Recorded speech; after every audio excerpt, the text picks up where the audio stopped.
मागच्या भागामध्ये आपण 2 चरण बघितलेले आहे. आता ह्या भागामध्ये आपण 2 चरण उर्वरित 2 चरण बघणार आहोत.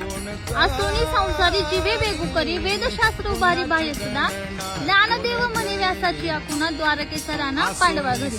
काय सांगितलंय की तर प्रश्न निर्माण होतो, पण मागच्या व्हिडिओमध्ये ती शंका उपस्थित केलेली आहे, त्याचं उत्तर या व्हिडिओमध्ये भेटणार आहे. आम्ही संसारिक माणसं आहोत. काही जण म्हणतात आम्ही संसारिक माणसं आहोत, मग फक्त पुण्यानेच मोक्ष कसा मिळेल? तर माऊली सांगतात की असू द्या ना, तुम्ही संसारिक माणसं असू द्या, संसार करा. पण संसार करताना काय करा? जिभे वेगू करी. काय करायचं? जिभेने नामस्मरणाचा वेग वाढवायचा. आणि 4थ्या चरणामध्ये हरिनामाबद्दल व्यास महर्षींनी महाभारतामध्ये अशा अनेक खुणा करून ठेवलेल्या आहेत.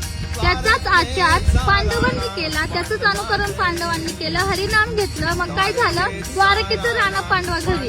द्वारकेचा राजा भगवान श्रीकृष्ण पांडवांच्या घरी काम करतो.